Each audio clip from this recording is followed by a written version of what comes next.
आज ये लोग गौ रक्षा आंदोलन करते हैं। क्या करते हैं? गौ रक्षा आंदोलन। हम गायों को काटने से बचाएंगे। अरे वो गाय तो जानवर गाय है, लेकिन असली गाय कौन है? ये महिला है, ये कन्या माता है, ये असली गाय है। इसको बचाने के लिए कोई कुछ कर नहीं रहा है। बड़े बड़े कानून बना दिए कि है ना, बेटियों को बचाने के लिए ये कानून वो कानून। कानून क्या, 5-5 साल 6-6 साल केस चलता रहता है। उसमें भी जो गुंडे बदमाश लोग रहते हैं वो बराबर वो उनके घर वालों को धमकियां दे देंगे, उनको बोलेंगे कि बयान बदल दो या केस को बंद करवा देंगे या मरवा देंगे। तो ये समाज की हालत है।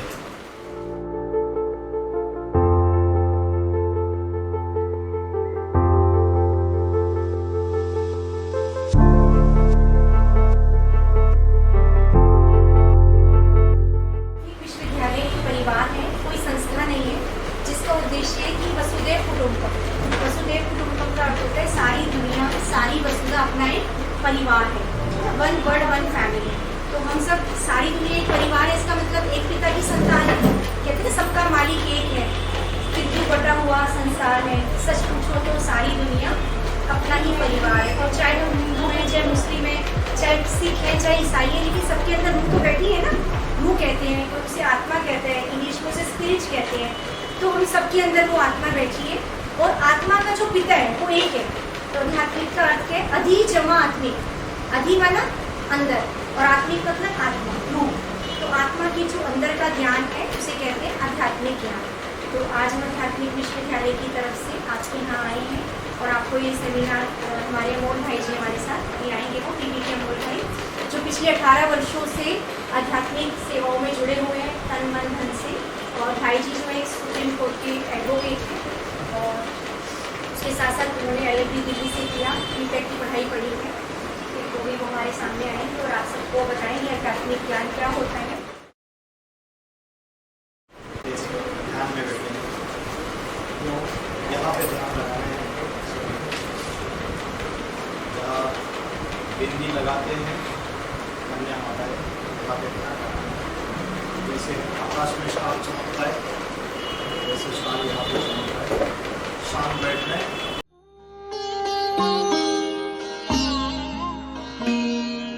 ज्योति बिंदु परमात्मा से है मेरी आत्मा, अब चल कर ले मिलन। परमानंद का अनुभव कर, ओ परमानंद का अनुभव कर, तू धन्य बना जीवन। ज्योति बिंदु परमात्मा से। मन को एकाग्र करना, या तो योगासन, प्राणायाम। योगासन पता है ना आपको, रामदेव बाबा जी सिखाते, योगासन सिखाते, प्राणायाम सिखाते। तो इसी को हम क्या समझते हैं? आध्यात्मिकता समझते हैं। वास्तविक रीत्या आध्यात्मिकता का सही अर्थ क्या है? हम जब योगासन प्राणायाम करते हैं तो योगासन प्राणायाम, इससे हम अपने शरीर को तंदुरुस्त रख सकते हैं। तो वो देह का योग है। देह माना शरीर, जिसम। वो अलग अलग सत्संग है, अलग अलग संस्थाएं हैं, वो अलग अलग प्रकार का मेडिटेशन सिखाते हैं, और अलग अलग प्रकार के माइंड कंट्रोल करने के टेक्निक्स भी सिखाते हैं। लेकिन क्या किसी का मन एकाग्र हुआ है? क्या आज तक कोई भी व्यक्ति ये बोल सकता है कि हमारा मन एकाग्र हो गया? मेडिटेशन में कोई नासिका के अग्र के ऊपर ध्यान करना सिखाता है, नाक के ऊपर यहाँ पे ध्यान लगाइए। कोई बोलता है कि अपने हृदय के ऊपर ध्यान लगाइए, कोई बोलता है अपने श्वासों के ऊपर ध्यान लगाइए, अपने श्वासों के ऊपर ध्यान लगाइए, कोई बोलता है नासिका अग्र के ऊपर ध्यान लगाइए। तो अलग अलग प्रकार से ध्यान की प्रक्रिया बताई जाती है। लेकिन वास्तविक रीत्या आध्यात्मिकता क्या है, इस आध्यात्मिकता का अगर हमको सही अर्थ समझना है तो वो आध्यात्मिकता सही अर्थ परमात्मा के सिवाय कोई बता नहीं सकता। उसे अलग अलग धर्म वाले कोई अल्लाह करके पुकारते हैं, हिंदू लोग उसको ईश्वर करके पुकारते हैं, क्रिश्चियंस लोग उसको गॉड करके पुकारते हैं, लेकिन वास्तविक रीत्या वो परमात्मा, उसको नाम अलग अलग दे दिए हमने, लेकिन है वो एक ही चीज। जैसे गेहूं को इधर दिल्ली में गेहूं बोलते हैं, महाराष्ट्र में गहू बोलते हैं, अब कर्नाटक में जाओ अलग नाम से पुकारते हैं। तो गेहूं बदल जाता है क्या? गेहूं तो एक जैसा ही है ना। वैसे हमने अनेक अनेक नाम दे दिए, तो अनेक अनेक नाम देके हम उसको पुकारते हैं। वो परमात्मा, प्रभु, ईश्वर, अल्लाह, वो स्वयं ही आध्यात्मिकता की सही व्याख्या बता सकता है। आज मनुष्य द्वारा जो योग सिखाए जा रहे हैं वो हठ योग है। हठ योग का अर्थ है कि हमारे शरीर को हठ पूर्वक योग की प्रक्रियाएं सिखाई जाती है।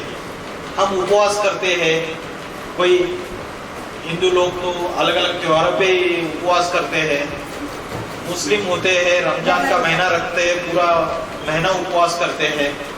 क्या उपवास करने से हमारे देह को, शरीर को आराम मिल सकता है? शरीर में कुछ बीमारी है वो ठीक हो सकती है, लेकिन उपवास करके भी हमारे मन के अंदर दूसरे के प्रति गलत विचार चलते हैं, ईर्ष्या द्वेष चलता है, किसी के प्रति दुश्मनी है तो उससे रिलेटेड हमारे अंदर भाव चलते हैं। तो क्या ये उपवास करने से फिर फायदा होता है? नहीं होता है। तो ये जितने भी हम अलग अलग टेक्निक्स को यूज कर रहे हैं, लेकिन ये असली टेक्निक नहीं है परमात्मा के प्रति पहुंचने का। वास्तविक रीत्या आध्यात्मिकता का सही अर्थ मैंने बताया, एक परमात्मा ही बता सकता है। तो धर्म के ऊपर जो आस्था है, अगर वो अध्यात्म होता तो आज हिंदू, मुस्लिम, क्रिश्चियंस सभी लोग आपस में लड़ाई झगड़ा क्यों कर रहे हैं? एक देश दूसरे देश से क्यों झगड़ रहा है? एक राज्य दूसरे राज्य से क्यों झगड़ रहा है? जाति जाति में झगड़े हैं, धर्म के नाम पर झगड़े हैं। तो वास्तविक रीत्या आध्यात्मिकता का सही अर्थ उन्होंने समझा ही नहीं है, उसकी वजह से ये सारे लड़ाई झगड़ा चलते हैं। श्रीमद् भगवद गीता जो आद्य ग्रंथ माना जाता है, सभी धर्म वाले इसको सर्वशास्त्र शिरोमणि मानते हैं, उसमें भगवान बोलते हैं अध्यात्म विद्या विद्या नाम। सर्व विद्याओं में अध्यात्म विद्या सबसे श्रेष्ठ है। तो कौन सी विद्या है? जैसे कोई डॉक्टर बन जाता है वो भी एक विद्या है, मेडिकल साइंस है। कोई वकील बन जाता है तो वो भी एक प्रकार की विद्या है। कोई आयुर्वेदा का अभ्यास करता है तो वो भी एक प्रकार की विद्या है। कोई ज्योतिष विद्या है, अलग अलग प्रकार की विद्या है। वास्तुशास्त्र है।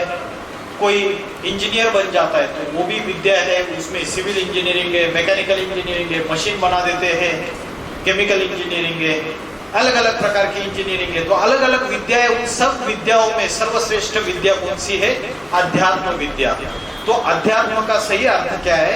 अध्यात्म का सही अर्थ है अधिक माना अंदर, और आत्मा माना आत्मा के अंदर की नॉलेज या आत्मा के अंदर का ज्ञान, उसे बोलते हैं अध्यात्म। अभी आत्मा क्या चीज है यही हमको पता नहीं है, तो आत्मा के अंदर का जो ज्ञान है ये कैसे पता चलेगा? तो सबसे पहले हमें समझना है आत्मा क्या है और शरीर क्या है। आत्मा को क्या बोलते हैं आप लोग? आप क्या बोलते हैं आत्मा को? दूसरे नाम से और क्या पुकारा जाता है? रूह। रूह बोलते हैं, स्पिरिट बोलते हैं उसको, अलग अलग नाम से सोल बोलते हैं क्रिश्चियंस लोग, उसको अलग अलग नाम से पुकारा जाता है। उसको प्राण शक्ति भी बोलते हैं। तो जो आत्मा है, ये आत्मा क्या चीज है और इसको पहले हमें समझना पड़ेगा। तो शरीर और आत्मा में क्या अंतर है? ये शरीर जो है आपको इस चित्र में दिखाई दे रहा है, ये 5 तत्व है, जल, वायु, अग्नि, पृथ्वी, आकाश। ये 5 तत्वों का ये शरीर बना हुआ है, प्रकृति, जिसको प्रकृति बोलते हैं। और इस शरीर में जो चलाने वाली जो शक्ति है, प्राण शक्ति है या एनर्जी है, जिसकी वजह से आज मैं आंखों से देख रहा हूँ, कानों से सुन रहा हूँ, मुख से बात कर रहा हूँ और हाथ हिला रहा हूँ, कोई शक्ति है ना जिसकी वजह से मैं कर पा रहा हूँ। तो वो जो शक्ति है वो आत्मा है। वो आत्मा यहाँ रहती है, दो भ्रुकुटी के बीच में। अभी कोई भाई साहब है, इधर बैठे हैं और ज्ञान सुन रहे, अचानक उनको हार्ट अटैक आ गया, ठीक है, हार्ट अटैक आ गया, इधर छाती में थोड़ा दर्द हुआ और हमने चेक किया, हमने बोला भाई साहब चले गए। चले गए तो कहाँ चले गए? भाई साहब का शरीर तो इधर ही है, उनका जिस्म बॉडी इधर ही है, तो क्या चला गया? जिसको हमने बोला आत्मा, रूह, जो चली गई, जिसकी वजह से अभी वो बात नहीं कर पा रहे, कानों से सुन नहीं पा रहे, आंखों से उनकी रोशनी नहीं निकल रही, आंखें बंद कर देते, कोई व्यक्ति मर जाता है। तो मरता क्या है? शरीर, आत्मा नहीं मरती। हम इधर रोते रहते, मरने के बाद शरीर को या तो गाड़ दिया जाता है या जला दिया जाता है। हिंदू लोग जला देते हैं, मुस्लिम लोग गाड़ देते हैं उसको, क्रिश्चियंस लोग भी उसको गाड़ देते हैं, ठीक है। तो हम अलग अलग प्रकार के ये अलग अलग परंपराएं हमने बनाई हुई है, लेकिन वास्तविक रीत्या जो एनर्जी थी, जो शक्ति थी, वो चली गई, जिसके लिए हमने बोला भाई साहब चले गए। तो मेरा असली परिचय क्या है, मैं कौन हूं, इस प्रश्न का जवाब हमको पता नहीं। हम अपने आप को शरीर समझ के बैठे, शरीर समझ के बैठने की वजह से हमको शरीर के प्रति आसक्ति आ गई, अटैचमेंट आ गई, शरीर के इंद्रियों के भोग भोगना यही सब कुछ है, ऐसा हम समझ बैठे। उसकी वजह से हम शरीर के विकारों में फंस गए, काम, क्रोध, लोभ, मोह, अहंकार। शरीर के अंदर, आत्मा के अंदर, मन के अंदर, बुद्धि के अंदर 5 विकार आ गए। कौन से 5 विकार आ गए? काम, 5 विकार माना 5 भूत, 5 चोर हमारे सबके अंदर घुस गए अभी, क्योंकि हमने अपने आप को शरीर समझा, हम अपनी आत्मा को भूल गए, अपने सच्चे परिचय को भूल गए कि हम कौन है, और उसको याद करना भी भूल गए। सवेरे से लेकर शाम तक हम या तो खुद का शरीर को याद करेंगे या तो पराये के शरीर को याद करेंगे। बेटा रहेगा, बच्चा रहेगा, स्कूल में जाएगा तो या तो टीचर को याद करेगा या तो अपने माँ बाप को याद करेगा, पत्नी रहेगी पति को याद करेगी, पति रहेगा पत्नी को याद करेगी, पत्नी रहेगी बच्चों को याद करेगी, है ना। तो हम शरीर को याद करते, शरीर तो मोटा स्थूल है, सूक्ष्म चीज को हम याद नहीं कर पाते, इसलिए हमारा मन एकाग्र नहीं हो पाता है, हमारी आत्मा चार्ज नहीं हो पाती है। आत्मा भी एक बैटरी है, जैसे इसको बैटरी है, ये भी चलने के लिए, कंप्यूटर चलने के लिए भी इसको भी बैटरी है, मोबाइल को भी बैटरी होती है, वैसे आत्मा एक बैटरी है। तो हम आत्मा को भूल गए, हमारे रूह को भूल गए और हम शरीर को सब कुछ समझ बैठे। हम भोग जो भोगते हैं उसको ही सब कुछ समझ बैठे। खाना खाते हैं, ये भी भोग है, मुख का, मुख से खाना खाते हैं ना, तो ये भी भोग है। खाना खाते वक्त भगवान को याद करते हैं, अल्लाह को याद करते हैं, परमात्मा को याद करते हैं, भूल जाते हैं, अपनी आत्मा को भी याद नहीं रखते, शरीर को ही सब कुछ समझ बैठा, उसी में फंस गए। तो हम अपने आप को देह समझ के बैठे, ये हमने सबसे बड़ी भूल कर दी। तो हमारा असली परिचय हम आत्मा है। ये देखिए हड्डी मांस का पुतला है ये, तो ये हड्डी मांस का पुतला है, जब तक इसमें ये आत्मा प्रवेश नहीं करेगी इसे जीवात्मा नहीं कह सकते, ये जीवात्मा है, ठीक है। अभी ये जो आत्मा है इसकी 3 शक्तियां है, मन, बुद्धि और संस्कार। आत्मा की 3 शक्तियां है। संकल्प शक्ति, मन में विचार आते अच्छे बुरे, है ना, बुरे विचार ज्यादा आते, छोटे बच्चे से लेकर बूढ़े तक सबका मन भटक रहा है, अभी कोई भी इससे छूटा नहीं है। तो मन भटक रहा है, मन अस्थिर है, मन चंचल है, उसकी वजह से हम दुखी है, अशांत है। ये मन को अगर हमने एकाग्र किया, कंट्रोल किया और अपनी आत्मा की बैटरी अगर चार्ज हो गई तो हमारे दुख और अशांति भाग जाएंगे। तो सच्ची आध्यात्मिकता वो है जो सच्ची सुख और शांति देती है। अभी हमको सच्ची सुख शांति नहीं मिल रही है। पत्नी है तो पति धोखा देता है, बच्चे बड़े हो गए, उनको पढ़ाया लिखाया, बच्चे बड़े होके धोखा दे देते हैं, वृद्धाश्रम में डाल देते हैं। हम जिनसे प्रीत लगाते हैं, जिनसे मोहब्बत करते हैं, जिनसे हमें लगता है हमको सुख मिलेगा, वो हमको दुखी देते हैं ना, देते या नहीं देते? दोस्तों से दुख मिल जाता है, सहेलियों से दुख मिल जाता है, रिश्तेदारों से दुख मिल जाता है, थोड़े समय का सुख मिलता है और ज्यादा समय का दुख मिलता है। तो ये कलयुग है। कौन सा युग चल रहा है अभी? जिसको बोलते घोर पापी कलयुग। ये घोर पापी कलयुग है जिसमें पापों की अति हो गई है। ये ऐसे पापों की अति हो गई है जिसमें भारत की कन्या माताएं सुरक्षित नहीं है। ऐसा समय आ गया घोर पापी कलयुग। मैं आगे बताऊंगा उसके बारे में, ठीक है। तो हमारी बात ये चल रही थी कि हम आत्मा की 3 शक्तियां, मन, बुद्धि और संस्कार। तो ये मन है संकल्प शक्ति, विचार करने की शक्ति, बुद्धि है निर्णय शक्ति और संस्कार है परिवर्तन शक्ति। मन में विचार आया, क्या है? रसगुल्ला खाते हैं और खाना तो पेट भर के खाया हुआ है। अभी मन में विचार आया रसगुल्ला खाने का। अभी बुद्धि निर्णय ले रही है, अरे मत खा, नहीं तो क्या हो जाएगा? इनडाइजेशन हो जाएगा, डायबिटीज हो जाएगा, उल्टी हो जाएगा, अरे अभी अपचन हो जाएगा, अभी खाना मत खा, अभी रसगुल्ले मत खा, ठीक है, एसिडिटी बढ़ जाएगी। बुद्धि ने निर्णय ले लिया, लेकिन बुद्धि की बात मानी जाती है क्या? नहीं मानी जाती है। मेरी जिब्बिया ललचायमान हो गई और मैंने रसगुल्ले लेके खा लिए। तो ये जो शरीर की इंद्रिय है, ये इंद्रिया मेरे मन की, बुद्धि की बात नहीं मान रही है।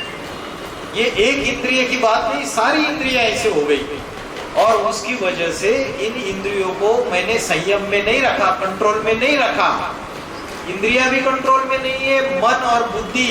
मन ये लगाम है, ये इंद्रिय रूपी घोड़ों को कंट्रोल करने वाला, इसका लगाम भी ढीला हो गया पूरी तरीके से। और ये जो बुद्धि है हमारी, ये बुद्धि भी अभी सही काम नहीं कर रही है। ये बुद्धि को भी और मन को भी 5 विकारों ने ग्रस लिया। काम माना कामना, कामना माना इच्छा। किस चीज की इच्छा? अभी साइकिल है मेरे पास, अभी गियर की साइकिल लेनी है, गियर की साइकिल आ गई, अभी स्कूटी लेनी है, स्कूटी आ गई, अभी बड़ी कार लेनी है। इच्छा है ना, भौतिक इच्छा है, अनेक भौतिक इच्छाओं में हम सब लोग फंसे हुए हैं। किसी की कम है, किसी की ज्यादा है, किसी की छोटी इच्छा है, किसी की बड़ी इच्छा है। जिनके पास करोड़ों है उनकी भी इच्छाएं खत्म नहीं हो रही है। जिनका बच्चा जन्म लेता है तो सोने का चम्मच मुंह में लेके जन्म लेता है, और दूसरा एक बच्चा जन्म लेता है गटर के किनारे पड़ा रहता है, माँ बाप का पता नहीं है। तो अलग अलग परिस्थितियां है जीवन में। गरीब गरीब बनता जा रहा है, अमीर अमीर बनता जा रहा है। सभी इच्छाओं में फंसे हुए हैं, इस इच्छाओं में, आशाओं में, इस जंजाल में फंसे हुए हैं। और ये जो 5 विकार है, 5 भूत है, काम माना कामना, कामना माना इच्छा, और उन इच्छाओं में सबसे प्रबल इच्छा कौन सी है? विषय वासना, जिसको बोलते काम, विषय वासना, सेक्स, लस्ट। ये जो इच्छा है ये सबसे प्रबल इच्छा है और वो महाशत्रु है। भगवत गीता में बोला है ये जो कामना है, ये जो काम विकार है, ये सबसे बड़ा शत्रु है। शत्रु माने दुश्मन। इसको दुश्मन समझो अपना, इसको दोस्त मत समझो, क्योंकि ये दुख देने वाला है। ये इच्छा तो कभी पूरी होती ही नहीं है, तो वो हमको दुखी बनाता है, अशांत बनाता है, ठीक है। तो काम और कामना अगर पूरी नहीं होती है, इच्छा अगर पूरी नहीं होती तो क्या होता है? अगर किसी की इच्छा पूरी नहीं होगी तो क्या होता है? टेंशन हो जाती है। फिर क्या होता है? गुस्सा आता है कि नहीं आता है? बहुत गुस्सा आता है। माता जी ने बोला बहुत गुस्सा आता है। फिर तो काम से कामना पूरी नहीं होती तो काम से जन्म लेता है क्रोध। क्रोध माना गुस्सा, और क्रोध से फिर लोभ। लोभ माना लालच। लालच होता है ना, मेरी थाली में परोसा हुआ है खाना, लेकिन दूसरे के थाली का भी छीन के लेना, इसको बोलते लालच, है क्या नहीं? किसी के अंदर छोटी लालच है, किसी के अंदर बड़ी लालच है। अभी चाइना है, चाइना को सारी हिंदुस्तान के अंदर की जमीन भी चाहिए। उधर से जो देश आजू बाजू में, ताइवान है, उधर पाकिस्तान है, सबको अपने कंट्रोल में लेना है। अभी श्रीलंका जो है उस देश को कर्जा दे दिया, चाइना ने कर्जा दे के अभी उसको पूरा कंगाल बना दिया पूरा। अभी लोगों को खाने पीने के सारी चीजों की समस्याएं हो गई, पेट्रोल नहीं, कुछ नहीं, ऐसी हालत हो गई। तो लालच है ना। अरे मेरा घर है, खुद का घर है, लेकिन दूसरे का घर की उसकी जमीन भी छीन लेनी है। आज झगड़े किसके वजह से होते हैं? तीन कारण है झगड़े होने के। मतलब जोरू और जमीन, ये तीनों के झगड़े हैं। रामायण क्यों हो गई? सीता को उठा के लेके गया जोरू को, दूसरों की जोरू को उठा के लेके गया रावण। सारी रामायण हो गई, इतनी बड़ी युद्ध हो गई लंका में। महाभारत क्यों हो गई? द्रौपदी को, दुर्योधन दुशासन ने द्रौपदी के प्रति गलत व्यवहार किया, सारी महाभारत हो गई। आज घर घर में झगड़े किस वजह से है? इन चीजों की वजह से। भाई भाई में झगड़े, प्रॉपर्टी, मेरे को कम हिस्सा मिला, बाप मर जाता है, अभी बाप की आरती उड़ जाती है और इधर इनके झगड़े चालू हो जाते हैं। इधर 5 भूत आ गए।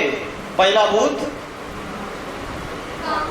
काम, इतना छोटी आवाज, जोर से बोलो। दूसरा और तीसरा लोभ माना लालच। तो लालच का बता दिया ना मैंने कैसे। फिर काम, क्रोध, लोभ, मोह और अहंकार। मोह माताओं में बहुत ज्यादा होता है, बच्चे के प्रति मोह लगा रहता है।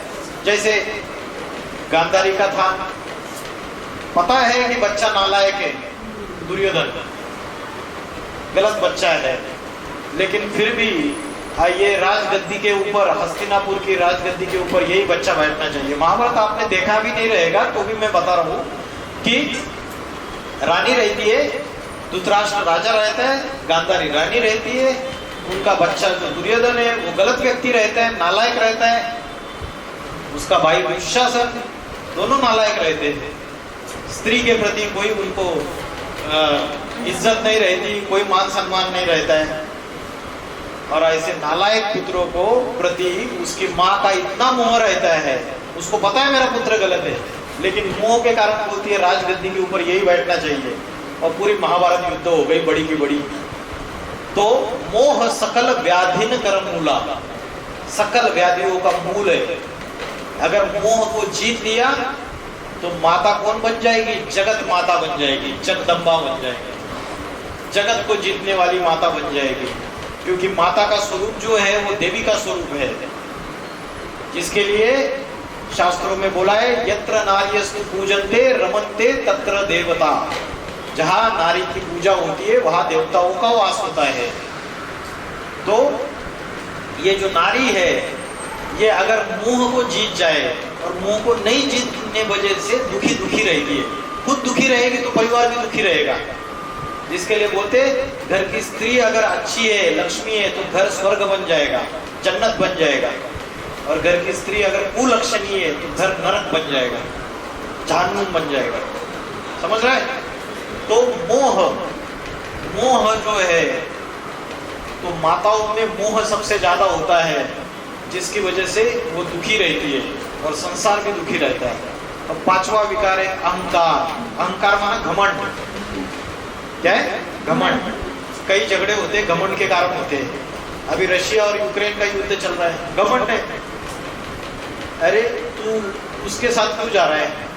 नाटो करके एक संस्था है, उसके साथ क्यों जा रहा है? मेरी बात मान, उसके साथ नहीं जाना है। तो उसने माना नहीं बात को, तो घमंड आ गया। अभी युद्ध चालू हो गई, पिछले 100 दिन हो गए युद्ध चल रही है, 100 डेज से। दिल्ली की जनसंख्या 2 करोड़ है, वहां यूक्रेन की जनसंख्या 2.25 करोड़ है। इतना बड़ा देश की सिर्फ 2.25 करोड़, और 2.25 करोड़ में से 1.25 करोड़ लोग तो भाग गए देश छोड़ के, जिनकी करोड़ों की संपत्ति है वो भी भाग गए। तो अहंकार के कारण युद्ध हुआ ना, और जो सामान्य आदमी है, मिडिल क्लास लोग है, जो भी वो पिस गए ना बीच में। तो धर्म की आस्था भी कोई आध्यात्मिकता नहीं है, धर्म की आस्था के नाम पे ये लड़ाई झगड़ा लड़ रहे थे सारे।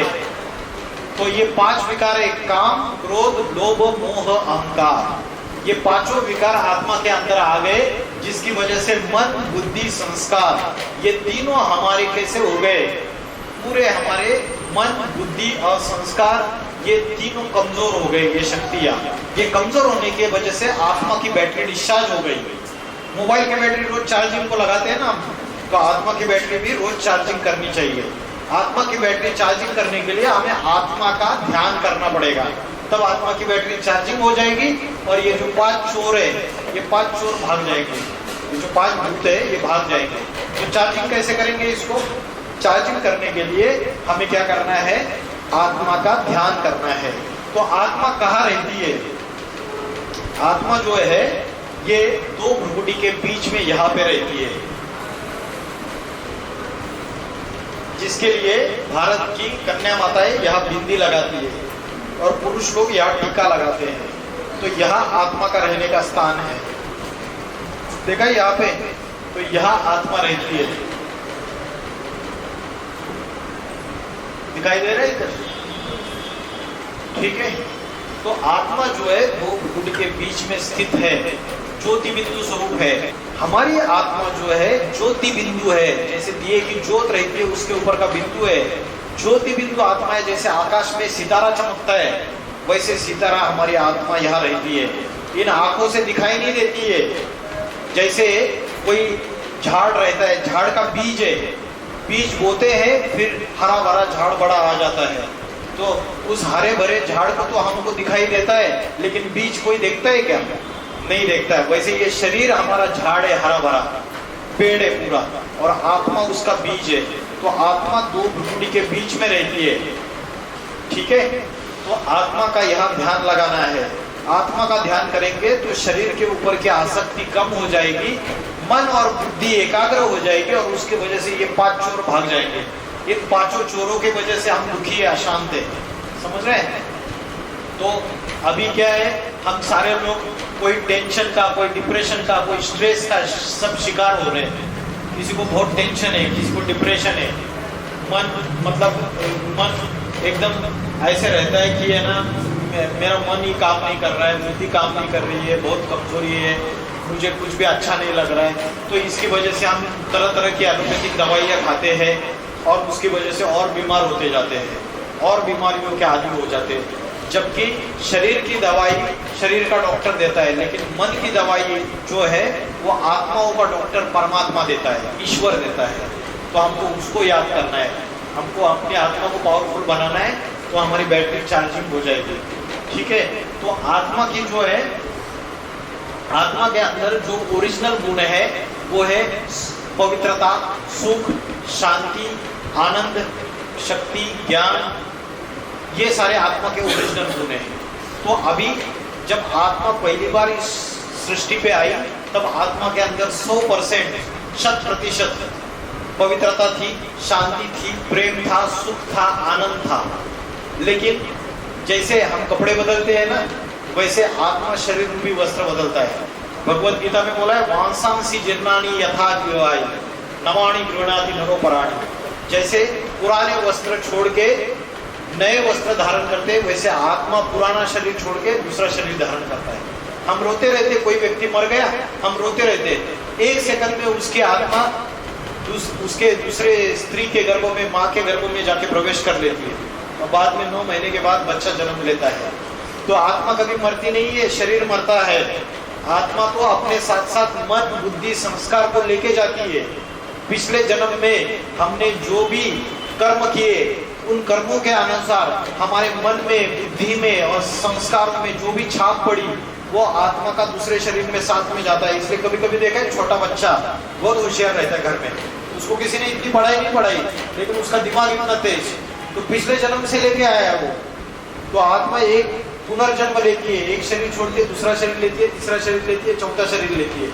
तो आत्मा, जैसे हम ये कपड़े बदलते हैं, वैसे आत्मा शरीर रूपी वस्त्र बदलता है, ठीक है। तो जैसे कोई अभी जैसे मोबाइल है, मैंने नया मोबाइल खरीदा, तो मोबाइल की बैटरी तो अच्छी है, मैंने मोबाइल को 1 साल यूज किया, 2 साल यूज किया, बहुत ज्यादा इस्तेमाल किया, तो बैटरी कमजोर हो जाएगी ना। वैसे आत्मा अनेक जन्म लेते लेते लेते लेते अनेक शरीर बदले। अभी आपका नाम क्या है? शाइस्ता नाम है। पिछले जन्म में आपका नाम रहेगा सुनीता, उसके पिछले जन्म में आपका नाम रहेगा रीटा। अनेक शरीर बदले, अनेक शरीरों में अनेक नाम है, अनेक धर्मों में। आज जो मुस्लिम है वो पिछले जन्म में हिंदू रह सकता है, आज जो हिंदू है वो पिछले जन्म में मुस्लिम रह सकता है। ये धर्म तो मनुष्य ने बनाया ना, है ना। लेकिन परमात्मा जो है, जो वो किसी में, उसके बच्चों में भेदभाव नहीं करता। हम बोलते हैं ना कि हिंदू, मुस्लिम, सिख, ईसाई आपस में सब भाई भाई। अरे भाई भाई बोलते हैं तो सबका बाप एक होना चाहिए ना, होना चाहिए नहीं होना चाहिए? तो सबका बाप एक ही है एक्चुअली। ये तो मनुष्यों ने बांट दिया, ये राजनेताओं ने बांट दिया, सबने बांट दिया, ये गुरु गोसाइयों ने बांट दिया और सबको झगड़े लगवा दिए। ठीक है, वो सबका मालिक एक ही है। तो मैं बात बता रहा था, आत्मा अनेक जन्म लेते लेते उसकी सुख, शांति, पवित्रता ये कम कम होती जाती है। जैसे बैटरी डिस्चार्ज होती है वैसे कम होती जाती है। तो आत्मा अनेकों के संग के रंग में आती है और आत्मा की बैटरी डिस्चार्ज हो जाती है। आत्मा के अंदर जो अलग अलग शक्ति है, सामना करने की शक्ति, सहन करने की शक्ति, निर्णय करने की शक्ति, परखने की शक्ति, ये सारी शक्तियां भी कमजोर होती जाती है। अभी हम छोटी छोटी समस्याओं का जीवन में सामना नहीं कर पाते, सहन नहीं कर पाते, तुरंत टूट जाते हैं हम, मन भी टूट जाता है, बुद्धि भी एकाग्र नहीं हो पाती है। तो हमारी ये आत्मा की शक्तियां अनेक जन्म लेते लेते कमजोर हो गई। अभी आत्मा की शक्ति हमारी कमजोर हो गई तो हमें क्या करना है? फिर से परमात्मा को याद करना है, आत्मा का ध्यान करना है। तो आत्मा का ध्यान कैसे करेंगे? सवेरे जल्दी उठना है। ठीक है, सवेरे 2 बजे से लेके 4:45 बजे तक का जो समय है उसको बोलते अमृत वेला या ब्रह्म मुहूर्त। ब्रह्म मुहूर्त का समय है ये। जो समय है ये प्रातः समय। अगर आप भगवान को ध्यान करते हैं, आप लोग कितने बजे उठते हैं रमजान के समय? सवेरे 3 बजे उठ जाते हैं ना। तो वो जो समय 3 बजे इसलिए उठते हैं कि उस समय हम भगवान को सबसे अच्छा याद कर सकते हैं। और उस समय जो धरती का जो वातावरण है, वायुमंडल है, वो बहुत शुद्ध और पवित्र रहता है। रात को जल्दी सोना चाहिए, रात का वातावरण खराब रहता है, राक्षस काल बोलते हैं, सारी दुनिया गलत कर्म करती है। ऐसे समय जल्दी सो जाने चाहिए, 10 बजे 9 बजे। ज्यादा देर राक्षस काल है, वहाँ भूत प्रेत आदि आत्माएं, गलत आत्माएं विचरण करती रहती है। और सवेरे जल्दी उठना चाहिए, 3 बजे 4 बजे 5 बजे के पहले ही उठना चाहिए। और उठते ही आपको क्या करना है? उठते ही आपको बैठ के, या तो आपको अगर आकाश दिख रहा है, गैलरी में जाके कहीं से दिख रहा है तो आकाश में स्टार देखना है, छोटा से छोटा स्टार, सितारा। उस सितारे को आपको यहाँ पे याद करना है। 1 सेकंड देखो, झलक देखो, यहाँ पे याद करो। जैसे आपने छोटी बिंदी लगाई है, इन्होंने लगाई है छोटी बिंदी, वैसी छोटी बिंदी लगाओ इधर और इधर याद करने का प्रैक्टिस करो। आंखें खुली रखनी है। अभी मैं बैठा था ना, आंखें खुली रख के बैठा था। तो यहाँ पे आप याद करो और उसमें आपको मन में अलग अलग विचार आएंगे। वो विचारों के पीछे भागना नहीं है। कल किससे झगड़ा हो गया किसी को याद नहीं करना है। कल किसने क्या बोला, किससे क्या झगड़ा हुआ, कोई चीज को याद नहीं करना है। मित्र याद नहीं आना चाहिए, पत्नी याद नहीं आना चाहिए, पति याद नहीं आना चाहिए, बच्चे याद नहीं आने चाहिए, कोई दोस्त, कोई सहेली, कोई भी याद नहीं आना चाहिए, रिश्तेदार, सबको कट। मोबाइल भी याद नहीं आना चाहिए। ठीक है, सिर्फ मैं आत्मा स्टार हूँ, सितारा हूँ। सिर्फ एक ही विचार मन में रहेगा, मैं आत्मा सितारा हूँ।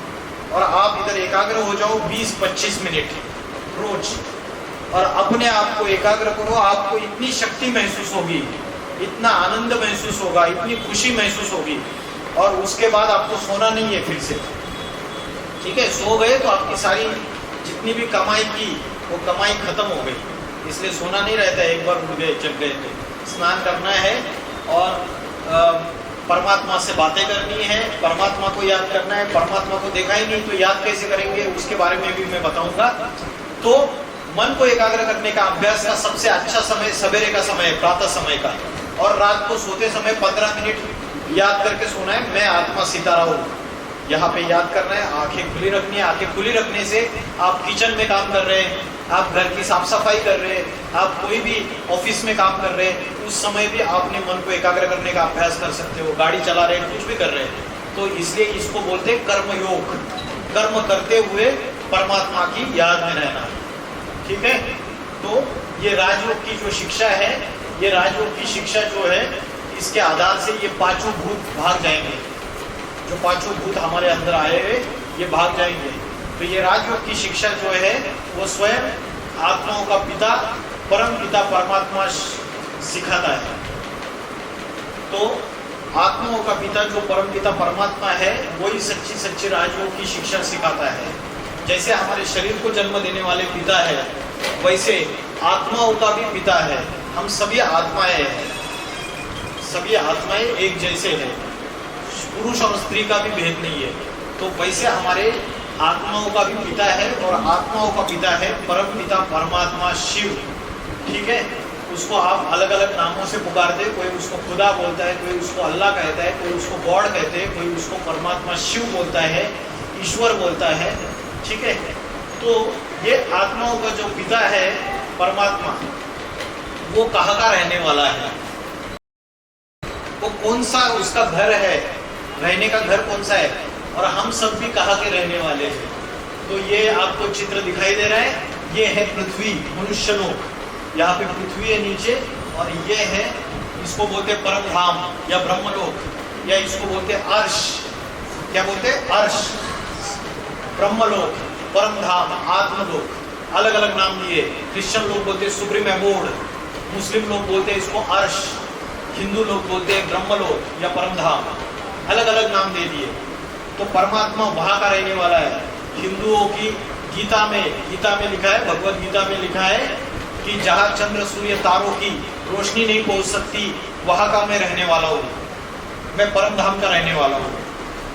गीता भगवान उवाच है, भगवान ने खुद उवाच की है। और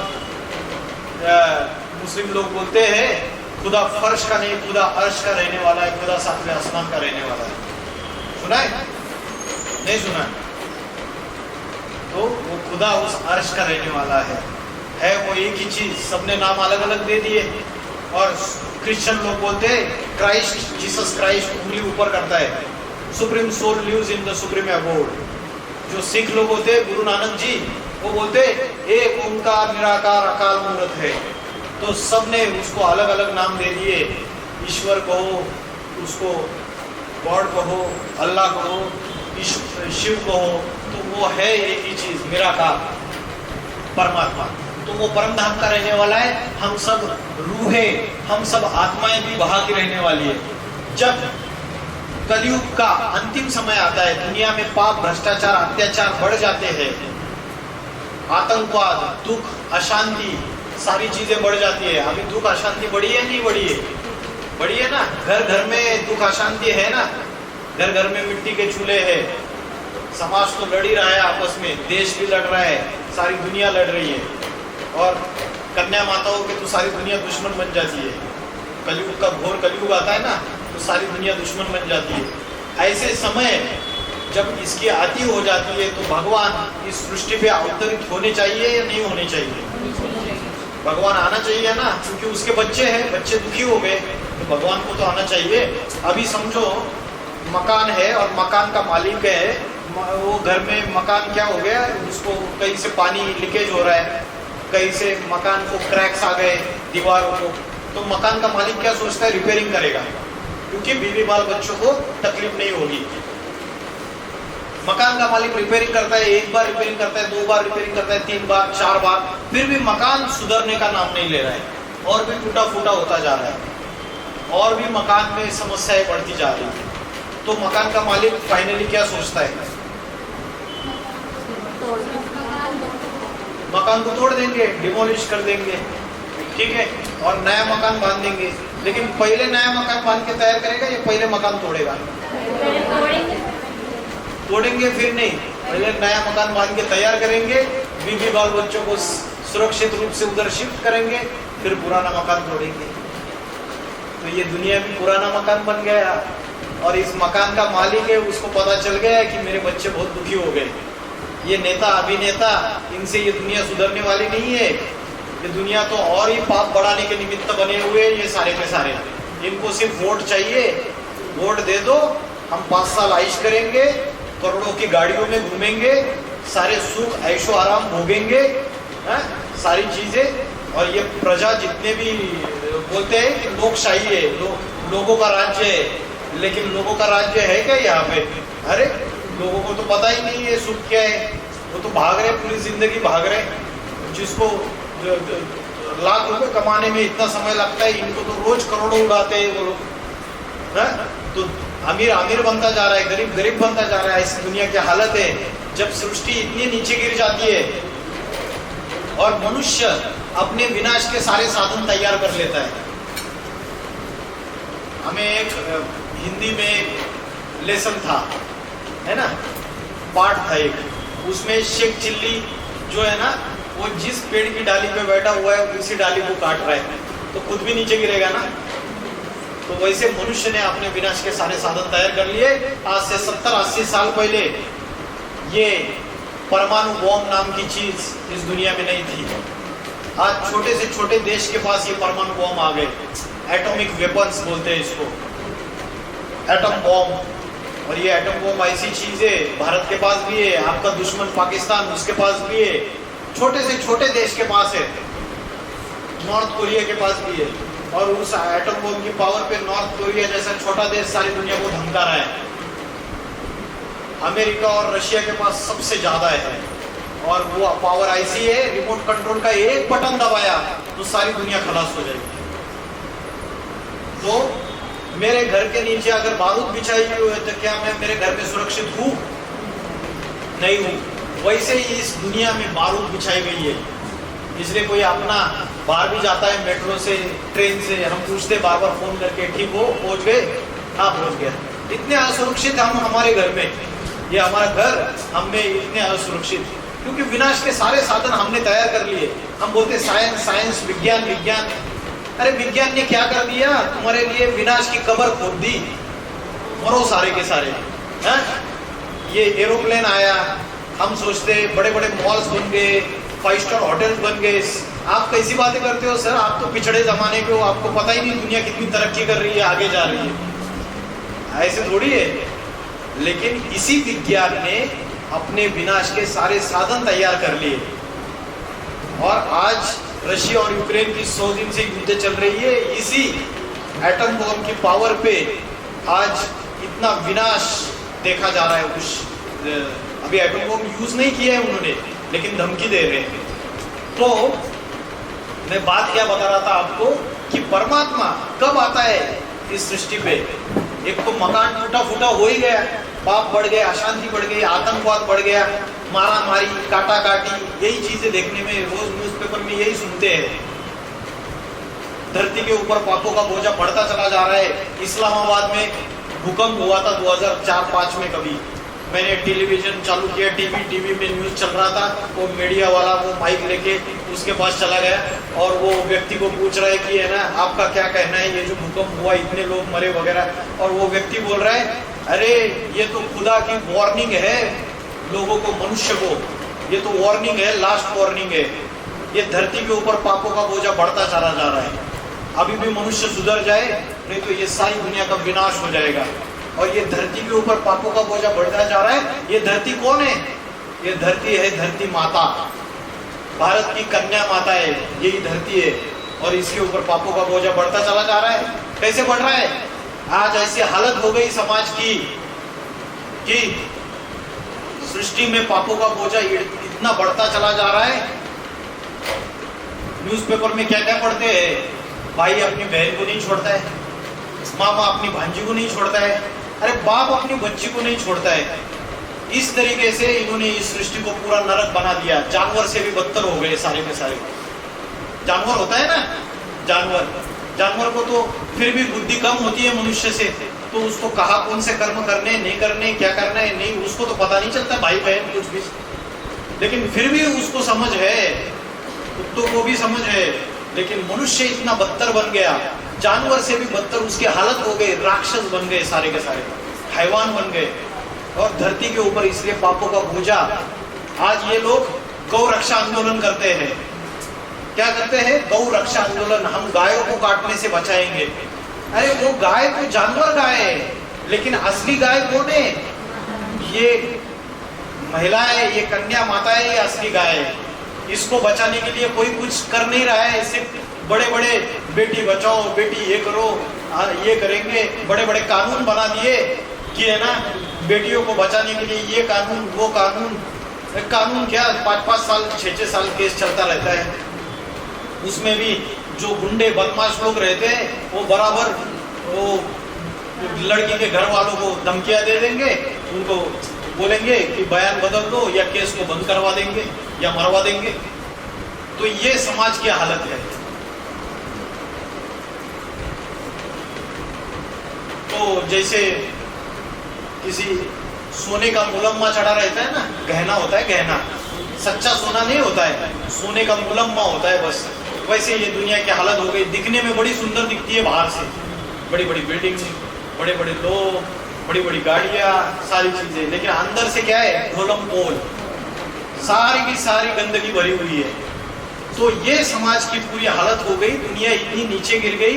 ये गौ रक्षा आंदोलन कर रहे हैं, इन जानवर गैयों को बचाने के लिए आंदोलन कर रहे हैं। ये ह्यूमन गैया है, कन्या माता है भारत की। इनको बचाने, इनको इनके ऊपर पापों का बोझा बढ़ता चला जा रहा है। जब अधिक हो जाती है तब परमात्मा को, खुदा को, अल्लाह को, भगवान को इस सृष्टि पे आना पड़ता है।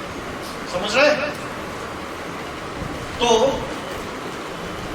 जैसे गाय होती है, गाय को एक खूंटे से बांधा जाए, पूरे जीवन भर उसी खूंटे से बंधी रहती है। वैसे भारत की कन्या माता है, पिता के घर में रहेगी तो एक खूंटे से बंधी रहेगी, और जब शादी करके पति के घर में जाएगी वहां भी उसके अंडर रहेगी। तो ये गाय है, गरीब स्वभाव वाली। तो परमात्मा जब ऐसा समय आ जाता है, श्रीमद् भगवत गीता में बोला है, अधर्मा विभवात कृष्णा प्रदूषंति कुल स्त्रिया, जब कुल की स्त्री प्रदूषित हो जाती है और जिससे अधर्म फैल जाता है, कुल की स्त्रियां प्रदूषित हो जाती है, और इन कुल की स्त्रियों को प्रदूषित करने वाले यही अधर्मी विधर्मी लोग बैठे हुए। जब ऐसा समय आ जाता है, अधर्मा विभवात कृष्णा प्रदूषंति कुल स्त्रिया स्त्रीसु दुष्टासु वार्ष्णेय जायते वर्ण संकरा, जिससे जो बच्चे जन्म ले रहे वो वर्ण संकर माना क्या, मिक्सचरिटी वाले। जैसे गेहूं का बीज होता है उसको बोलते हैं हम वर्ण संकर हाइब्रिड है। हाइब्रिड माना अलग अलग मिक्सचरिटी वाले। तो अभी जो बच्चे पैदा हो रहे वो वर्ण संकर बच्चे पैदा हो रहे। वो जो बच्चे पैदा हो रहे वो दुग्धदायी बच्चे पैदा हो रहे। दुग्ध देते हैं या सुख देते हैं जन्म लेने के बाद, माँ का पेट फाड़ के पैदा होते हैं, क्या बोलते हैं आप, सिजेरियन ऑपरेशन। वो बिच्छू होता है ना, वो बिच्छू को भी वो पेट फाड़ के उसका बच्चा जन्म लेता है, और वो बिच्छू नहीं मर जाती है। ऐसी हालत हो गई। तो दुग्धदायी बच्चे पैदा हो रहे, सृष्टि पापी विकारी हो गई, तो बच्चे भी कैसे पैदा होंगे? दुग्धदायी बच्चे पैदा होंगे, सुखदायी बच्चे पैदा नहीं होंगे। तो सारी सृष्टि की यह हालत हो जाती है।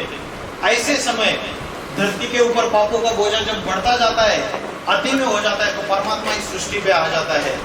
और परमात्मा इस सृष्टि पे आके क्या काम करता है, अनेक धर्मों का विनाश और एक सद्धर्म की स्थापना। क्योंकि अनेक धर्म तो आपस में लड़ाई झगड़ा कर रहे हैं, तो अनेक धर्मों का विनाश जब तक नहीं करेंगे तब तक एक सद्धर्म स्थापन नहीं होगा। अभी कोई दूध का घड़ा है और दूध के घड़े में विष मिला हुआ है, और ऊपर से आके कोई क्या डाल रहा है, अमृत डाल रहा है, या कोई अमृत माना कोई अच्छी चीज या मीठा ऊपर से डाल रहा है दूध में, तो क्या विष निकल जाएगा? नहीं निकलेगा ना। तो गौतम बुद्ध आए, उन्होंने उस समय आज से 2250 साल पहले क्या होता था, नर बलि दिया जाता था। नर बलि, नर को, मनुष्य को बलि के रूप में चढ़ाया जाता था। अभी तो जानवरों की बलि दे रहे, उस समय नर बलि दी जाती थी। तो उन्होंने तब आके अहिंसा का ज्ञान सुनाया। आज से 2250 साल पहले अहिंसा का ज्ञान, पवित्रता का ज्ञान, सत्य का ज्ञान। तो वो प्रथा बंद हो गई। तो वो आए गौतम बुद्ध 2250 साल पहले। फिर मोहम्मद प्रॉफेट आए, उन्होंने मुस्लिम धर्म की स्थापना की। उन्होंने भी दूध डाला, सबने आके दूध डाला, ऊपर से दूध डाला, लेकिन क्या विष खत्म हो गया? अपना अपना धर्म तो स्थापन हो गया, लेकिन आपस में तो लड़ाई झगड़ा करने लगे सारे। शंकराचार्य आए, उन्होंने संन्यास धर्म स्थापन किया। गुरु नानक आए, सिख धर्म स्थापन किया। अलग अलग धर्म स्थापन हो गए, लेकिन सारे आपस में लड़ाई झगड़ा करने लगे। तो ये ऊपर से दूध तो डाला आपने दूध के अंदर, तो विष तो निकला नहीं। तो वो जो विष निकालने के लिए फाइनली भगवान को आना पड़ता है। भगवान कैसे विष निकालता है पता है क्या? अनेक धर्मों का विनाश और एक सद्धर्म की स्थापना। और विनाशकारी देवता कौन है? कौन है विनाशकारी देवता? शंकर। शंकर के द्वारा विनाश, शिव शंकर।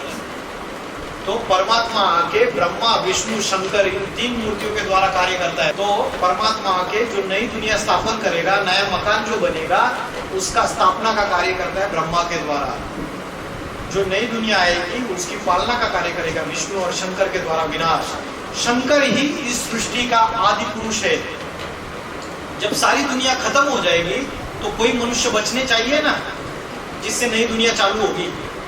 अरे कोई तो बचने चाहिए, जो नई जो वंशावली बनेगी उसके लिए कोई तो बचने चाहिए।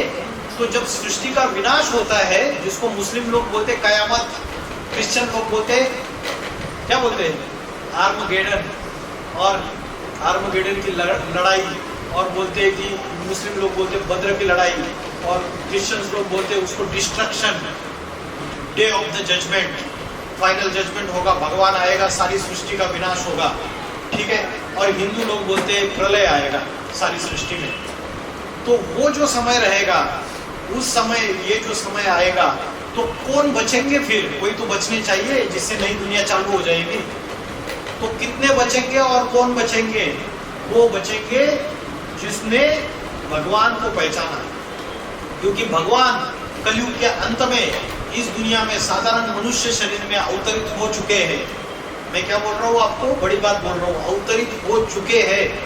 1936 से ही उनका कार्य चालू हो गया, 1936। और वो आके दुनिया में 100 ईयर्स, 100 साल में आते हैं, गुरु बन के, सदगुरु बन के, टीचर बन के पढ़ाते हैं। इसलिए बीच में एक गाना आया था, come back is Allah and come back and save the world, we need the teacher and you are the only one. क्या? अल्लाह आजा और हमको इस दुनिया को बचा ले। तू एक ही ऐसा टीचर है, सबसे बड़ा गुरु है कि तू ही बचा सकता है। तो सभी धर्मों वाले लोग एक ही चीजें बोलते हैं। हम लोग हिंदू में बोलते हैं गुरु ब्रह्मा गुरु विष्णु गुरु देवो महेश्वरो, गुरु साक्षात पर ब्रह्मा तस्मै श्री गुरुवे नमः। और तो वो जो परमात्मा है वो 1936 में आ चुका है इस सृष्टि पे। अभी कितने साल हो गए पता है आपको? अभी 80 साल से भी ऊपर हो गए। अभी सिर्फ 15 साल का समय बाकी है। 2036 इस सृष्टि का लास्ट समय है। अभी पहला महायुद्ध विश्व युद्ध हुआ है, दूसरा विश्व युद्ध भी हो चुका है, अभी तीसरे विश्व युद्ध के ऊपर ये दुनिया खड़ी हुई है। लोगों को लोगों से लड़ाया जा रहा है, हिंदू मुस्लिम क्रिश्चियन सारे आपस में भाई भाई है, फिर भी उनको लड़ाया जा रहा है। और अभी वो दिन दूर नहीं, जैसे 1947 में भारत पाकिस्तान बंटवारा हुआ था तो ट्रेनें की ट्रेनें काट दी गई थी, इतना विध्वंस विनाशकारी रूप धारण कर लिया। अभी ऐसा समय फिर से आने वाला है, तीसरा विश्व युद्ध होगा, उसमें भारत केंद्र बिंदु बनेगा। और चौथे विश्व युद्ध में फाइनली इस सृष्टि का विनाश हो जाएगा। चौथे विश्व युद्ध में रशिया और अमेरिका एटम बम फोड़ेंगे और इस सारी सृष्टि विनाश में परिवर्तित हो जाएगी। अभी आगे चल के ऐसा समय आएगा, अकाल पड़ेगा, खाने के लिए अनाज का दाना नहीं होगा, सड़कों के ऊपर मोटों की गिड्डियां गिरी रहेगी, लेकिन खाने के लिए अनाज का दाना नहीं होगा, पीने के लिए पानी बूंद नहीं होगी। अभी बीबीसी न्यूज है, बीबीसी न्यूज का पिछले हफ्ते का रिपोर्ट है कि फूड क्राइसिस हो रही है, खाने के दाने के लिए मोहताज हो रहे। क्योंकि क्या हो गया, उधर युद्ध चालू हो गई रशिया यूक्रेन में। यूक्रेन जो है वो गेहूं का गोदाम है। यूक्रेन में जितना गेहूं बनता है दुनिया में सबसे ज्यादा, और वो गेहूं सारी दुनिया में सप्लाई होता है। अभी उसकी वजह से अमेरिका के पास गेहूं कम है, गेहूं से रोटी बनती है। तो ये सारी लड़ाइयाँ जब चालू हो जाएगी तो अकाल पड़ेगा, इसका परिणाम व्यक्तियों के ऊपर होगा। खाने की समस्या आएगी, पानी पीने की समस्या आएगी। अभी बड़े बड़े शहरों में वैसे भी पानी का लेवल कम हो रहा है, जमीन के अंदर गाँव में भी पानी का लेवल कम हो रहा है, समझ रहे हैं? तापमान बढ़ता चला जा रहा है। इस बार दिल्ली ने 49 डिग्री सेल्सियस देखा है, इतना टेम्परेचर, क्योंकि पृथ्वी का टेम्परेचर बढ़ रहा है, क्योंकि जो ओजोन का जो लेयर है वो डिप्लेट हो रहा है, और जो सूरज की अल्ट्रावायलेट किरणें हैं वो डायरेक्टली जाके मनुष्य के ऊपर पड़ रही है, जिससे टेम्परेचर भी बढ़ रहा है, ठीक है, स्किन कैंसर हो रहे हैं, अलग अलग प्रकार की बीमारियां हो रही है, ठीक है। तो ये जो विनाश का समय है, ये सारी धरती पापों का बोझा बढ़ता चला जा रहा है अति में इस सृष्टि के ऊपर। तो गीता में बोला है सर्वधर्मान परित्यज्य मामेकम शरणम व्रज। फिर करना क्या है? उस एक की शरण में जाना है, उस एक की शरण में, उस शिव शंकर भोलेनाथ जो सृष्टि का आदि पुरुष है, जिससे ये नई दुनिया शुरुआत होगी। आदि पुरुष आदि स्त्री शंकर और पार्वती, जिसको मुस्लिम लोग बोलते हैं आदम और हव्वा, जिसको क्रिश्चियन लोग बोलते हैं एडम और ईव, और जैन लोग बोलते हैं आदिनाथ आदिनाथिनी। सृष्टि का प्रथम पुरुष और प्रथम स्त्री, जिनके द्वारा ये सारी नई सृष्टि चालू हो जाएगी। तो वो परमात्मा इस सृष्टि पे अवतरित हो चुका है। उनका कार्य आध्यात्मिक विश्वविद्यालय द्वारा चल रहा है। आप मोबाइल में भी इनका सारा यूट्यूब है, वेबसाइट है, और इसके ऑनलाइन ऑफलाइन कोर्सेज भी किया जाता है। बहन जी आपको बताएंगे, ठीक है, इसके बारे में। अभी मैं आगे आता हूँ आपको। तो मैंने आपको ये परिचय दे दिया कि वो परमात्मा जो परम धाम का रहने वाला है वो इस सृष्टि पे आता है। तो ये सृष्टि पे जब आता है, ये दुनिया 4 युगों में बटी हुई है। जैसे नाटक होता है ना, कोई नाटक ड्रामा होता है, ड्रामा देखा है कभी? का ड्रामा है, इसमें 4 सीन है, और वो ड्रामा में अलग अलग सीन में अलग अलग एक्टर आते हैं।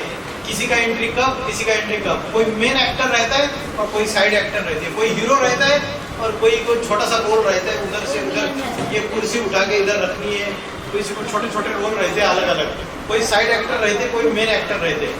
वैसे ये सृष्टि का एक ड्रामा है, और ये ड्रामा 4 युगों में बटा हुआ है। सतयुग, त्रेतायुग, द्वापर युग और कलयुग। पता है नहीं किसी को 4 युग कौन से? ये जो सतयुग है, इसे ही कहा जाता है स्वर्ग। क्या कहा जाता है? स्वर्ग। और मुस्लिम लोग इसको बोलते हैं जन्नत, क्रिश्चियंस लोग इसको बोलते हैं हेवन या पैराडाइज, और हिंदू लोग इसको बोलते हैं स्वर्ग या वैकुंठ, ठीक है। ये सतयुग है, ये लक्ष्मी नारायण का राज्य है। यहाँ सुखी सुख है, यहाँ कोई बीमारी नहीं, चोरी नहीं, चकारी नहीं, लूटपाट नहीं, 5 विकारी नहीं आत्मा के अंदर। क्योंकि भगवान जब आता है टीचर बन के इस दुनिया में, तो वो हमको जो राजयोगा की शिक्षा सिखाता है। हमारा रोज क्लास रहता है 1 घंटे का, आप अपने घर में बैठ के भी कर सकते हो क्लास। तो राजयोग की जो शिक्षा सिखाता है, उससे आत्मा के अंदर ये 5 भूत भाग जाएंगे। काम, क्रोध, लोभ, मोह, अहंकार, ये 5 भूत भागेंगे। तो जो 9 लाख, सिर्फ 9 लाख मनुष्य बचेंगे, वो देवी देवता कहलाएंगे, और लक्ष्मी नारायण का राज्य शुरू हो जाएगा, सतयुग। तो इसके लिए कुरान में क्या बोला है पता है आपको? कयामत के समय खुदा के बंदे बहुत मौज में रहेंगे। सुना है क्या? कयामत के समय खुदा के बंदे बहुत मौज में रहेंगे। तो वो खुदा के बंदे कौन है? वो कोई सिर्फ एक समाज के, मुस्लिम समाज के या हिंदू समाज के नहीं, किसी भी जाति धर्म के हो, जिसने उस ईश्वर को पहचाना। वो अल्लाह जब इस सृष्टि में आता है, उसको जो पहचाना भगवान को, वो खुदा ईश्वर जब इस सृष्टि में आता है, शिव भोलेनाथ जब इस सृष्टि में आता है, जिसने पहचाना, उसकी शरण ली, तो उसका कोई काल कुछ बिगाड़ नहीं सकता। इसलिए शिव शंकर को क्या बोला है? महाकाल, महाकालेश्वर। क्यों बोला है? काल का अर्थ है मृत्यु, और महाकाल माना महामृत्यु। जब इस दुनिया में प्रलय विनाश शुरू हो जाएगा, तो उसको बोलेंगे महामृत्यु, महाकाल।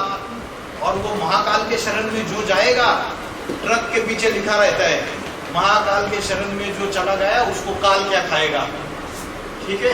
तो भगवान के शरण में जो आएगा उसको क्या खाएगा? काल।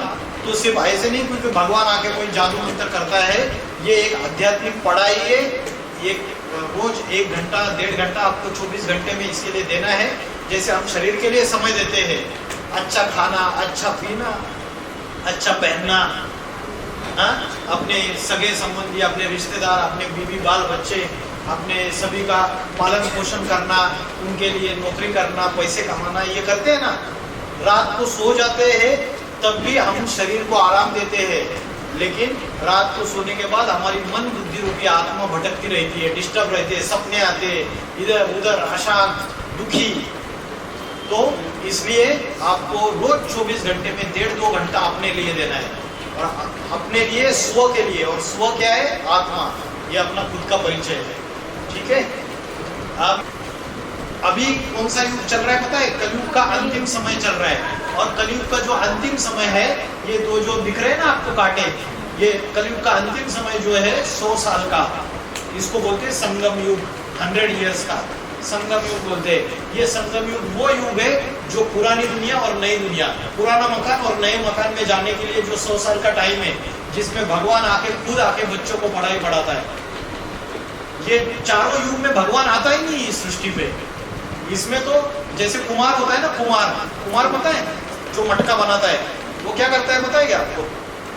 उसके ऊपर रखेगा वो, और वो ऐसे काठी लेगा एक, उससे धक्का लगाएगा, वो घूमता रहेगा, वो बनता रहेगा।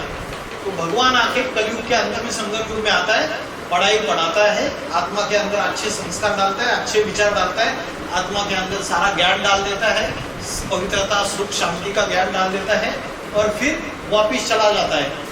वो तो बेताज बादशाह है, वो कोई राजा ही नहीं रहता है, वो वापिस चला जाता है। फिर नई दुनिया, पवित्र दुनिया, सुख शांतिमय दुनिया स्थापन करके जाता है, और ये चक्र घूमता रहता है, सतयुग त्रेतायुग द्वापर युग कलयुग। भगवान ने तो आके डंडा लगा दिया, जैसे कुमार डंडा लगाता है, फिर वो रुक जाता है, जहाँ आके फिर से जरूरत पड़ती है तो उसको पुकारते हैं। भगवान को पुकार रहे हैं आज सारी दुनिया, हे पतित पावन आओ। ठीक है। तो उस परमात्मा को अभी सारी सृष्टि पुकार रही है, तब जाके वो आता है 100 साल के संगम युग में, और आके आदि सनातन देवी देवता धर्म स्थापन करता है। आदि सनातन देवी देवता धर्म, अनेक धर्मों का विनाश और एक सद्धर्म स्थापन कर देता है, जहाँ एक राज्य, एक धर्म, एक भाषा, एक जाति, एक राज्य, एक राजधानी। तो ऐसा अगर वसुदेव कुटुंबकम, वसुदेव कुटुंबकम माना वसुधा माना धरती, ये पृथ्वी हमारा वन फैमिली बन गया है, एक कुटुंब। जब ऐसा बन जाएगा तो ये सारी झगड़े फसद खत्म और सुख की दुनिया आ जाएगी। तो ये सृष्टि का चक्र के बारे में मैंने आपको बताया, और ये सृष्टि का जो चक्र है ये पूरा 5000 साल का है। 5000 साल का चक्र है। सतयुग 1250 साल, त्रेतायुग 1250 साल, द्वापर युग 1250 साल, कलयुग 1250 साल। इसमें आधा दिन आधी रात।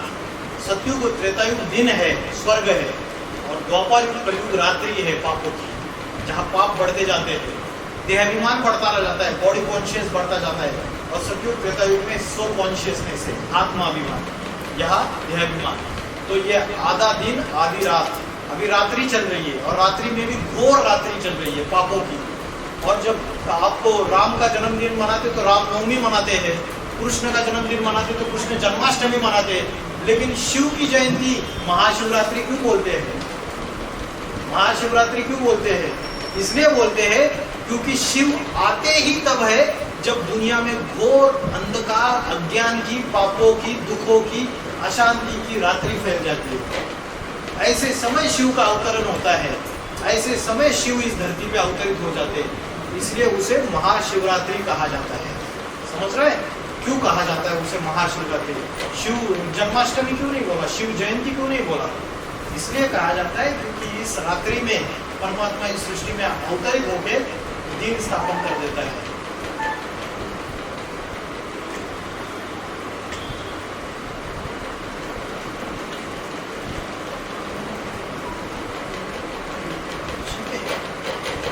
किसी को कोई प्रश्न पूछना है तो पूछ सकते हैं। तो जो घोर पाप करते हैं वो सुख शांति से रहते हैं, उन्हीं को समझ मिलता है तो ठीक वो रास्ते में। मैडम ने ये पूछा कि जो ज्यादा पाप करते हैं ना वो तो आराम से रह रहे हैं, बड़ी बड़ी महल माड़ियाँ अटारियों में आइश कर रहे हैं, और जो सच्चे राह से चलने वाले वो दुखी होते जा रहे हैं, उनकी समस्याएं ज़्यादा आती है उनके पास। ऐसा क्यों? तो उसका जवाब ये है कि जो पाप कर रहे हैं ना वो तो इतने ज़्यादा पाप नहीं कर रहे, और हम जो है सीधे रास्ते से चलने वाले, हमने अनेक जन्म लिए और अनेक जन्मों में हमने भी अलग पाप कर्म किए, अनेक अनेक। अभी कोई मैंने बोला ना, एक बच्चा जन्म लेता है राष्ट्रपति के घर में सोने का चम्मच मुंह में लेके, और दूसरा बच्चा गटर के किनारे, उसको माँ बाप का पता नहीं है। कारण क्या है? कारण ये है कि आत्मा ने अनेक जन्म लिए और अनेक जन्मों में अनेक अच्छे बुरे कर्म किए, जो बुरे कर्म किए, जो पाप कर्म किए, उसकी वजह से उसके नेक्स्ट जन्म में उसको उसका जो पापों का बोझा है उसकी वजह से उसको वैसा ही जन्म मिलेगा।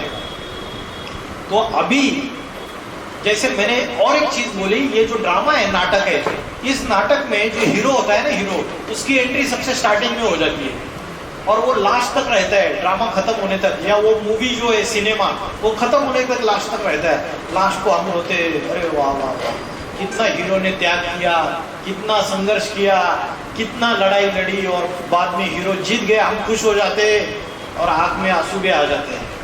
वैसे ये सृष्टि रूपी ड्रामा है, इसमें कोई हीरो है, कोई साइड एक्टर है, किसी का छोटा रोल है, किसी का बड़ा रोल है।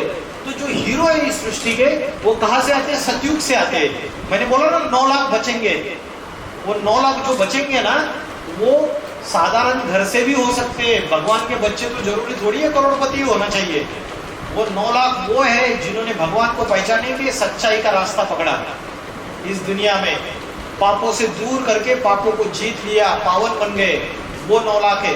तो वो जो एक्टर है वो पहले आए सृष्टि में सतयुग, तो उन्होंने ज्यादा जन्म लिए, सतयुग, त्रेतायुग, द्वापरयुग, कलयुग, दूसरों से ज्यादा जन्म लिए उन 9 लाख ने। और बाकी के जो साइड एक्टर है वो परम धाम से, ब्रह्मलोक से बाद में आए। तो दुनिया की पॉपुलेशन बढ़ती चली जा रही है ना, जनसंख्या। आज से 100 साल पहले भारत की जनसंख्या सिर्फ 30 करोड़ थी, आज भारत की संख्या 135 करोड़ है। 135 करोड़ है तो 100 करोड़ कहां से आ गए? ऊपर से आ रहे, परम धाम से, ब्रह्मलोक से, अर्श से।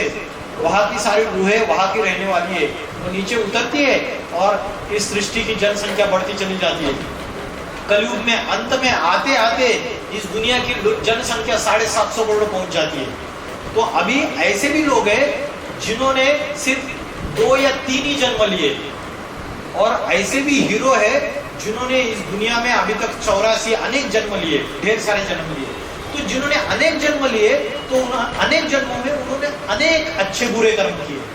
तो ज्यादा अच्छे बुरे कर्म करने के बाद ये जो जन्म है, अभी का जन्म, उसमें वो भले सच्चाई से रह रहे हैं, लेकिन पापों का बोझा पहले का है उनके ऊपर। और जो अभी जो बड़े बड़े हैं और बहुत पाप कर्म कर रहे हैं, उन्होंने पहले किए ही नहीं, क्योंकि उनकी आत्मा ऊपर से नीचे पहली बार आई ना, तो वो तो आत्मा नहीं है, पवित्र है, इतना ज्यादा ये नहीं है। तो वो पाप कर्म करेंगे, अति करेंगे, और वो भी डाउन चले जाएंगे। जितना पैसा उनके पास है, धन उनके पास है, अगर कोई है ना, बाप मर जाता है और बाप की करोड़ों की प्रॉपर्टी है, 1 करोड़ की, और बच्चे सारे आलसी, बाप चला जाता है 10 साल में, इतना पैसा, कोई काम धंधा नहीं करता है, कुछ नहीं करता है, बिजनेस को आगे नहीं बढ़ाता, कुछ नहीं करता है, सारा पैसा खर्च कर देते हैं 10 साल में। वैसे ही आज हमको जो दिख रहे हैं कि पाप कर रहे हैं, उनका क्यों नहीं हो रहा है? होगा उनका भी। अभी सबकी पोल पट्टियां खुल रही है मीडिया में, चाहे अभिनेता हो, नेता हो, सबकी बाहर आ रही है पोल पट्टियां। अभी ये कलयुग का एंड का समय जैसे जैसे आ जाएगा ना, कोई नहीं छूटेगा। तमाशा होने वाला है, कोई हंसने वाला है, कोई रोने वाला है, तमाशा होने वाला है, सबकी पोल पट्टी खुलेगी। भगवान जब आता है सबका 9-2-11 करेगा। सारी जितने भी पाप करने वाले महापापी है वो भी इस दुनिया के सामने आएंगे, उनको भी सजाएं खानी पड़ेगी।